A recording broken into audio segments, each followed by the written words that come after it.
Hey guys, this video is basically about the cardinal sins that I see so many animators making time and time again, especially when I've got interns coming in or junior animators or even animators who've been in the industry for a while. These are just things that they sometimes forget. Now, obviously, the worst mistake you can make is forgetting the 12 basic principles of animation, but this video is not about that because that's a whole nother story. Although some of the points that are raised here do touch on those principles because obviously they are the foundation of any good animation. But these are the other mistakes that animators still really commonly make and ways to either avoid or fix those mistakes. Without further ado, let's get into what you shouldn't be doing and what you should be doing instead. Number 1, twinning.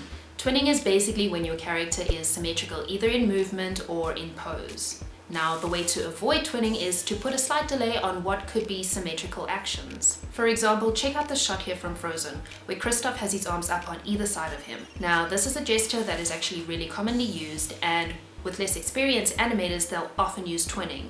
But see how in this shot his shoulders are uneven. One is slightly more raised than the other, and his head is tilted slightly. His body is tilted a bit too, his hands are not both rotated to the same angle, and then when he lowers his hands, one moves faster than the other. That movement is offset. So symmetry and twinning is avoided here in a myriad of little ways that all come together to make a really expressive shot. The same applies to facial expressions. If your character is blinking, offset the blinks. If their eyebrows are raising, delay the one slightly and change the angle a bit. You can also avoid twinning by having a slightly different camera perspective or a character that is not straight onto the camera. It makes for a far more interesting shot. Now, twinning is not always bad. It can be used in certain situations intentionally for really great dramatic effect. But you have to know what you're doing. And in reality, humans and creatures, basically anything organic, is not symmetrical. So for a more believable and realistic shot, you should really try to avoid twinning as much as possible. Now, the next huge mistake that a lot of animators do is forgetting to offset their movements. So what you can do is remember that it's actually a cascading effect. You're not going to have movements all happening at the same time. For instance, if I'm sitting here typing on my keyboard and somebody walks into the room, I'm not just going to turn with everything to face that person all at once. That's just not believable. It's not realistic. What instead will happen is that when I first register, my eyes will move to look, and then my head will follow, and then my shoulders, the rest of my body, and my arms will drag behind. Because your body is made up of different limbs, different parts. It's not all just one part. They're all separate parts that need to be communicated to by the brain. So the synapses are firing, and some parts of the body are going to get that message sooner than others. Also, some parts of the body can only move after another part has already moved. You need to keep this in mind while you're animating because otherwise your character is going to end up just looking like a puppet being controlled by you, the animator, rather than a thinking, independent character in its own right. A great example of this is in this scene in Up where Carl slumps down. First his eyebrows twitch, then his eyes close in defeat. His body starts to deflate and his right shoulder slumps while his left arm is still holding the door. Then his hand lets go of the door and drops to his side and the rest of his body follows the action. You don't have all this going on at the same time, but it's all really subtle when you watch it happen. Now, another mistake that I see a lot of animators making, and I hope it's a mistake and not just ego, is not using reference. Keep a mirror at your desk, take video recordings of yourself doing the action or look online for reference, but please, freaking use reference. I have seen a lot of animators completely foregoing reference, and to me it is just mind-boggling that they think they can just animate a complex movement that a person or an animal is doing straight from their head. Even the animation greats use reference. Don't feel like you're above it. And then I'll see these young animators now, they'll sit and they'll tweak and they'll fiddle for hours, wondering why it's still not looking right, but as soon as they have a reference to study, they'll see that they're completely off with the way the face distorts or the anticipation and timing of the movement. Check out these reference shots that Emma Shee, an animator who worked on Spider-Man Into the Spider-Verse, shared. I've linked to the article in the description, so please do yourself a favor and check them out. I adore watching reference footage and seeing the magic that these animators wove from their own reference footage. So much of being a good animator is just having this innate talent for acting. Another mistake that I see animators making pretty often is forgetting about weight balance and weight shifts. Remember that your character needs to balance. Now, this is especially common I've seen with 3D animators when they forget that they're actually working with the character in 3D space. From the front view, or where you think your camera is going to be, it might look like your character's weight is distributed properly, but when you change the camera angle, you see that in reality, they would be falling over. Always be aware of where your character's center of gravity is and how it is being supported by the character's limbs. You can imagine a plumb line the same as you would when drawing something. Weight shifts go hand in hand with this.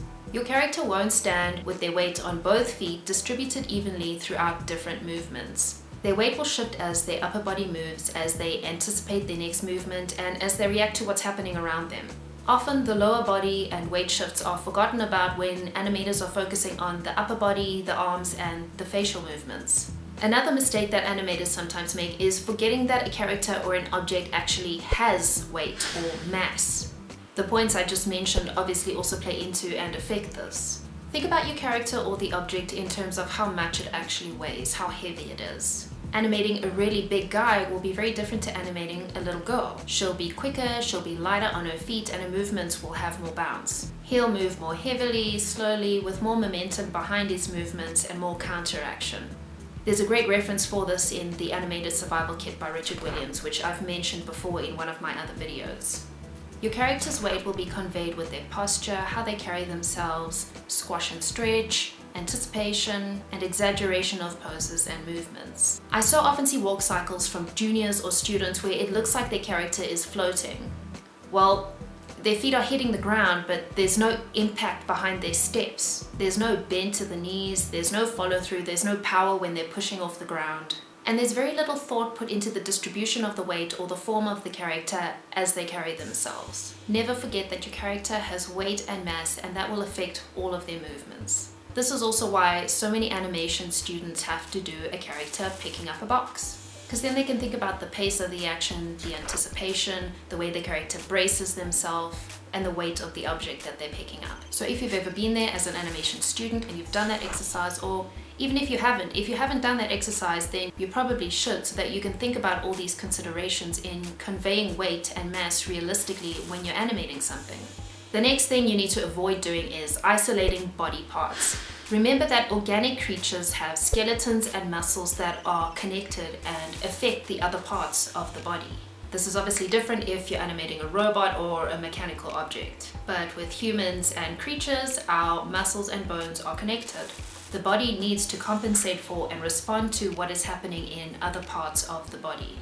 If you lift your arm, you'll see your shoulder moving too, your collarbone and your scapula. In this shot, where Anna is waving her arm, you can see it's not just her arm that is waving. The rest of her body is moving too, countering the movement. Even her head. Check out her other arm. Even though it's not doing any major movement itself, it's still moving in reaction.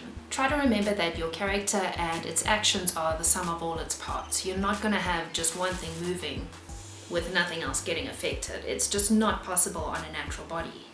The last thing I'm going to mention is that a lot of animators seem to forget about the importance of the silhouette. Think about the pose that your character is making and what they are conveying, and then try to imagine if you were just looking at the silhouette of that character.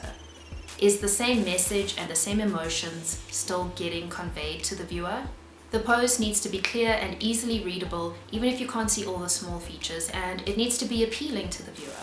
And the easiest way to see if it is all of these things is by looking at the silhouette. And this stands true for even just general drawing or illustration or painting.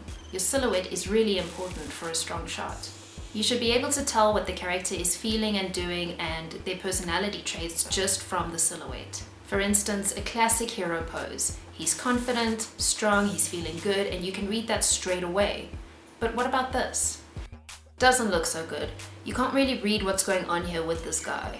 If you have a pose where the character needs to have their arms crossed in front of them, for instance, turn it so some of the arms break the line of the silhouette so you can read it more clearly, and bring in some negative space where you can. Mix up the rhythm, have the hips tilt at a different angle to the shoulders, avoid twinning, use interesting angles in the lines, and you'll have a much more interesting and dynamic silhouette. So, these are some of the things you should be avoiding if you really want to be a good animator. There are so many considerations that go into creating a really amazing animation shot, and these are just a drop in the ocean. But I guarantee that if you use these pointers, your animations will come out a lot stronger and much more believable. If you found this video useful, please hit the like button, subscribe, and hit the notification button so you don't miss out on any more videos. Thanks for watching. Love ya. Bye!